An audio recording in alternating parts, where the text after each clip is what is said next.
Hi, my name is Bill Doherty, and I want to welcome the viewers to another edition of Bill's Bullpen. Bill's Bullpen is a program that's intended to give a little bit of a view of things that are going on in our region. And today, we're going to have two people that are going to talk about hiring and benefits for veterans here on Cape Cod. Now, Jim, I want you to pronounce your last name so I don't screw it up. It's Jim Gouzias. Jim Gouzias. Gouzias. See? They already screwed it up. And what do you do, Jim? I'm the Veteran Employment Representative for the Mass High Career Center in Hyannis. We service the entire Cape and Islands region. I specifically work with our veteran population to help veterans attain their employment goals, whatever that may entail. And Jim? Jim Robinson. Much easier to pronounce. Much easier. Retired, did 30 years with the military, and been helping out with a lot of the different benefits and looking for more benefits. Okay, great. All right, so let's start with the employment situation. Is it tough for a veteran to get a job on Cape Cod? Well, so it's been my experience that it's tough to obtain meaningful, substantial employment that's going to pay your bills, okay?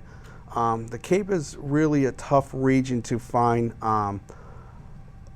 full-time employment that will allow you an affordable wage, a wage that's going to afford you a high standard of living or a reasonable standard of living. Typically, what you see job seekers wind up falling into is a situation where they are underemployed, and typically they may be juggling two separate jobs in order to meet their financial needs. Yeah, sadly, on Cape Cod, full employment is 8 part-time jobs. Exactly, right. You know, and it's inherent with this region. We're a hospitality region. We're a region that thrives on tourism, and it's very seasonal. Once that tourist season is over, businesses wind down. They tend to lay individuals off, and hopefully those individuals can find some type of stopgap employment while they're unemployed until the next season comes back up again. Mm-hmm. But the one of the main issues that I see with my veteran population that I serve is job skills, having job skills to be competitive within the market that they're looking for, the labor market that they're looking to jump into. Here we are on the Cape. We have the highest density of veterans in Massachusetts. Within that, veterans that are over 65 years old encompasses 50% of the entire veteran population in the state of Massachusetts. Really? So, and that gives you an idea as far as typically what does the veteran population consist of when we're working with veterans. Mm-hmm. If 50% of the veteran population in Massachusetts is over 65, then more often than not we're working with older veterans. Mm-hmm. All the veteran service providers, more often than not, are experiencing activities with older veterans, and that's certainly true with what I do with veteran job seekers. Here in the Cape, let's face it, we're a retirement community here, full-time retirement community. Some of the challenges that my veteran experiences, they may have retired maybe 10, 15, 20 years ago. They retired on a fixed budget that met their financial needs at that point in time, but here we are in 2024 and they find themselves needing to get back to work in some type of capacity in order to pay the bills. Mm-hmm. Inherently, what's challenging with that situation is, although they were retired and they were out of the job market for X amount of years, the job market has evolved in terms of skills, mm-hmm. and specifically in technology. And older veteran job seekers, and this is typical for non-veteran job seekers as well, with over 65 population, is they don't have the tech skills or never kept up with the tech skills to be most competitive in today's job market. And it's very challenging to work with an individual, a veteran that might be 65, 70, 75 years old. I'm even working with 80-year-old veterans that need to get back to work. And the first thing You're talking about grown-ups yeah, now. grown-ups, right? And adults. one of the first things that I go through is, okay, where are you with tech skills? And basic computer operation, keyboarding, being able to, let's say, maybe operate a cash register or some type of electronic tracking device. They don't have those type of skills, and it's very challenging to try to convince a veteran that's 72 years old, 75 years old to maybe receive the training necessary to pick up those skills in order to be most competitive. Okay. Now, Yeah. there's a certain high level of visibility with regard to those kinds of technical skills. Sure. But we have 15 separate municipalities on Cape Cod, and each one of these municipalities has a great need of what I'd call clerical and administrative support. Have you seen any connection between let's say, the jobs that are available to veterans and, let's say, the needs of some of these communities? So, in terms of job placement, some of the work that I do with my veterans is how to overcome age bias. Okay, we call it ageism, right? Although it's a phenomenon that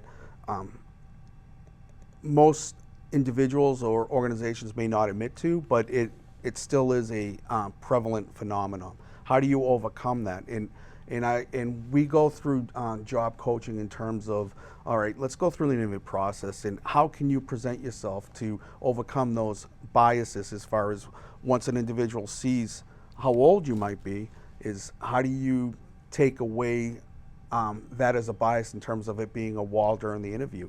And when, you know. So how do you do that? Well, part of it is preparation for the interview, right? Being very knowledgeable in all aspects of what the job may entail, and projecting, more importantly than anything else, is a high level of energy. Okay, presentation is key. And that's really important with an individual that's our senior members of society and stuff, is to project themselves with a high level of energy in order to kind of like quell those concerns as far as, okay, is this person's a little bit older, but are they up for the task? Okay. Now, Yeah. this would be the point where I'd ask, what kind of benefits would be available to help a veteran learn those kind of skills? Well, one of them is through Mass Hire. Veterans go down there and they're priority. So for the job training. Now I do coffee with Joe once a month with Jim down at the Falmouth Veterans Center. And we have a gentleman, salt of the earth, nice guy. The minute you say computer to him, he runs like Real Luddite, huh? you know what I'm talking about. Yeah. He panics. You know, and I said, well, you know, you could. This place is looking for hire night auditor. He goes, computer. No, that's not happening. And like Maybe you ought to tell them that a computer is actually an adding machine that has a brain. Okay. Well, because the original application of computers was to support inventory management, and inventory management is numbers. And if he's a veteran, he should know something about what I had to learn when I was on S4. Was something about the numbering system, which is one of the most excellent organizational things, Right. as long as you don't transpose the numbers. Okay, and that's how the computer operates. It's a glorified. Well, I always tell people it's garbage in, garbage out. That's the old Absolutely. school. Yeah. But there's a computer, and he's like, I wouldn't even know how to turn it on. I said, they'll teach you. All right, but like what Jim was talking about, you know, when you go in for the interview, show them that you have confidence in yourself. So, and Jim pointed out knowledge of the particular, or some knowledge. Most places will train you the way they want them to train you. So if I'm a night auditor, I can read, I can write, I can press a button. This room is empty. I can go to the next screen, put a green there, say, okay, we can rent that room. They'll teach you. And that's just not just at night auditor, but it's just about any job.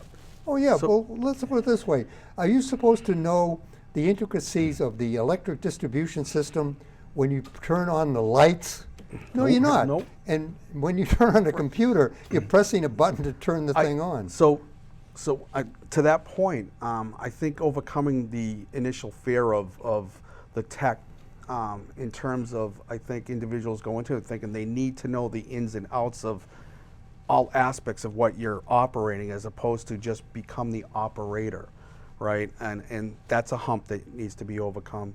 To your question about what's out there to help veterans increase their tech skills, Cape and Islands Elder Services has a great program called Computer Essentials, and they provide free computer training or technology training to anybody over 55 years of age, and they hold satellite sessions of their training program across the Cape in different host facilities, such as the different senior centers across the Cape. It's an AARP developed program, and the curriculum is regulated by that program and taught by the Cape and Islands Elder Services That's staff. interesting, because I was the chief elected official on the workforce board for 12 years. Okay, so and one of the things that they were supporting was this elder services program, but it was only in Dennis at the time. Okay. Where the headquarters are. Sure. So I'm happy to hear that they've expanded it to what to other senior centers. How does a veteran hook up with that? And are they given priority, or is that just something that's available to all seniors? So, great question to a complicated problem across the board when We're you talk always about looking for simplistic yeah, answers. right. Helping services inherently it's a fractured system. A service provision might be accessible to a certain population over here. Another population may have that need, but they have no awareness of that program. So part of what we do is try to always work the awareness issue wherever we go, whatever we do, to push information out. Networking is the key. You're on a cable program right now. How would you tell people to get a hold of this program? I would urge anyone that is interested in enhancing their computer skills, if they happen to be over 55 years of age, to get online and access the Cape and Islands Elder Services website. Okay. Once they get to that homepage, they can click on Computer Essentials and contact Denise Magnet, who is the manager of that program, and they can certainly get dialed into the next session or iteration, specifically geographically where they're holding it, maybe in their local area.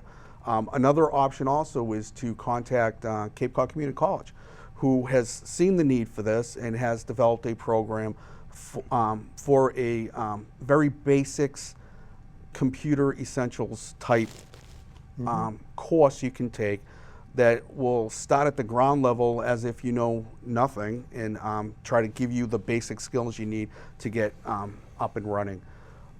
The It's not careers, like you have to get Pascal, Fortran, and all that. Well, Those, you don't know. wait a minute. I'm going to suggest that every single library in the Cape Right. has a technical services person. Yeah. So if somebody's fearful about I'm not on the computer now. Now you tell me I have to be a computer expert in order to get computer help. No, they don't have to do that. They just go to the library and talk to the tech person that's there, and that tech person will give you all of the support that you need. of course, Set you up. yeah. Yes, set you up, for exactly, success. yeah. And we hold a computer Microsoft Office enhancement course at the Career Center. You have to have some basic skills in order to get into it. But it's there and it's available.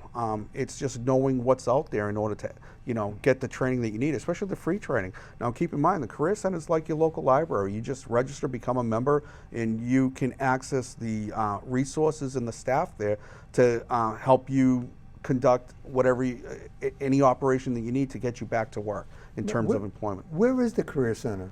It's 372 North Street in Hyannis. It's around the corner from the VA. literally you could walk from there. Yeah, it's right okay. down the And street then, from the VA. actually, you're about a block away from the workforce board. Okay, so There's Exactly. three veterans, there's three organizations Yeah. right there. Yeah. You have the CBOC, which is medical. So if Yeah. you're a veteran, you have Yeah. access to medical care. You have the Cape and Islands Outreach Center right there.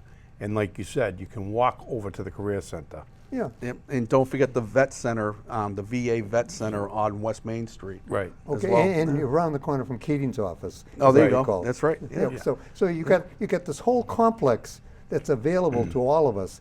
Let's say, I think I was told there's 27,000 veterans on the Cape. So numbers fluctuate. It depending on who's providing the data, it can be either 19,000 or 26,000, Okay. depending on who's providing the But data. there's a lot of us. There's a lot. There's a There's a lot. lot. Yeah, because that's Yeah. better than 10%. Exactly. There are Yeah. 215,000 people all total on the Cape. So Yeah. 20%, at least upwards of 10% plus are veterans. Yeah. Okay, so there's a lot of people that could benefit from services. Let's talk a little bit more about benefits. Well, a lot of people don't know their benefits. Okay, like I said earlier, you did your 4 years, or you just came back from overseas. I'm done, but they don't. The military, I think they race you out. In respect, when I say race you out, they out-process you to the basics. And everybody wants to get home, so nobody's mind is Yeah, the only thing focused. you hear is I'm out. Right. Yeah. That's all you want to hear. But in the meantime, I think in the last few years they've been saying you're going to sit here and you're going to listen to what you have for benefits. Okay. And I tell people when you get out, go file a claim, just to get through the VA. I mean, I went to Brockton, and I got an ID picture, and it said veteran from Brockton. So now and then I got a percent for my hearing. So then it went service connected. So once you're service connected, your benefits start to go up. Uh-oh. Yeah, it looks like that, folks. Right. Right?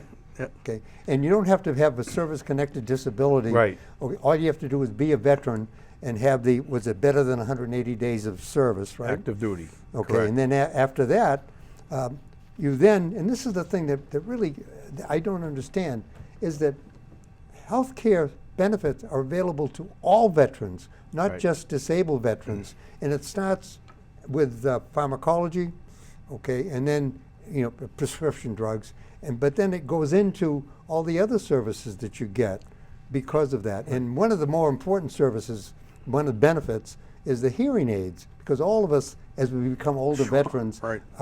our hearing becomes less, less active. And ironically, what my job was in the laboratory was service incurred ear damage, and we invented ear protection, which is great for the range. But when we gave it to infantrymen, they wanted to hear that twig breaking behind them, so they didn't use it. But the point is that although we did a lot of benefits because of our work for industry, it is something that did reduce the amount of service incurred ear damage. But the free hearing aid service that they provide to all veterans, and all you have to do is just go down and sign in for health benefits. Right. I don't understand why people aren't doing it. But that's what we're talking about benefits. So the benefits are there. yeah. Okay, my wife and I were out to dinner the other night. We were sitting next to a gentleman and his wife, and I had a shirt that said Army on it. And he goes, "I was in the Army." I said, "When?" He was 68. And he said, "I was in Vietnam." He didn't even know half the benefits that he was entitled to. Sad but true. And I asked him. I said, "So you were in Vietnam in '68?" "Yes." "So you were exposed to Agent Orange, possibly?" "Yes." "So now you fall under the PAC Act." And he's similar, saying, "I'm not sure what that is." I said, "Well, it's an easier avenue to get your benefits. If you have high blood pressure or diabetes, some of these things fall into that." And he's gentleman, total gentleman, but his wife was taking notes. Oh, yeah. Okay. You always, that's the most important thing to remember for veterans too. You ought to take their wife with them or their significant other, because that's the person who's actually listening to what you're talking about. Well, and I said, part of that benefit package. So if you're under 100%, cities and towns, you get a letter every year saying you're maybe 40% disabled. You get that letter, you bring it to town hall. So under 100%, you're getting 400. In Bourne, can't speak for other communities, but in Bourne, you'll get $400 a year off your property tax. That's one benefit. Oh, by the way, the hero benefit. That's the hero- next. Oh, I'm going to talk about that next. Yeah, tell me about it. Okay. Yeah. So, and this is my homework. I do this. We're like sidekick here. So if you're 100% VA disabled, okay, the state will send you a $1,000 check February and August, no taxes. The town will give you $1,000 off your property taxes. Okay, so what you just brought up, let's fast forward that, the HERO Act. It'll have to go in front of a town select board or a town meeting. The cities and towns are authorized to double what they're giving you. So if you're getting $400 off because you're under 100%, the town votes it in, you'll get $800 off your property tax. If you're 100%, the town's allowed to double it, so you'll get $2,000 off your property tax. But now the next level up, that check that the state sends you in February and in August will go to $1,250. So you get $2,500 a year.